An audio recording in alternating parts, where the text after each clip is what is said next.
আমাদের পোলাপান একটা বেগুন নিয়ে আসছে, তার মধ্যে আবার পলিথিন, আর ডিম তো পরে।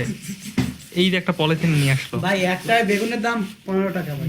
15 টাকা, যাই হোক, কিন্তু এই বেগুনটা তো এমনি পকেটে করে আনা যায়। আমরা কি কাগজ আনবো না? কাগজটা কি পাই না? যদি হাফ কেজি আনতাম বা 1 কেজি আনতাম, ওটা হলে দিত আমাদের। না, এই যে এই পলিথিনটা এখন আছে, 50 বছর পর্যন্ত এই পলিথিনটা এইভাবেই থাকবে। পরিবেশ দূষণ। তাহলে আমরা সায়েন্সের স্টুডেন্ট হয়ে কি শিখলো?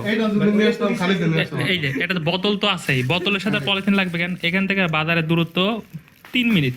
3 মিনিট আনতে একটা পলিথিন লাগে, আবার একটা পলিথিন 50 বছরের জন্য আটকে পড়ে গেল। এই পলিথিন না মঙ্গলে পাঠানো যাবে না চাঁদে পাঠানো যাবে, পৃথিবীর মধ্যে কোনো না কোনো এক ড্রেনে, কোনো না কোনো একটা পুকুরের মধ্যে 50 বছর ধরে ব্যবস্থিত থাকবে। আমরা রাস্তাঘাটে যে পলিথিনগুলো দেখি, এগুলো একজন এসে ঢেলে দিয়ে গেছে এরকম না, বা একজন এসে ফেলে দিয়ে গেছে এরকম না, প্রত্যেকে একটা দুইটা করে নষ্ট করতে করতে এতগুলো পলিথিন হয়েছে। এই জন্য যত দূর সম্ভব চেষ্টা করা যেন পলিথিন কম ব্যবহার করা যায়। একটা পলিথিন বায়োডিগ্রেডেবল হতে পারে 50 বছর থেকে বেশি সময় লাগে। জাস্ট আমাদের একটু সতর্কতা।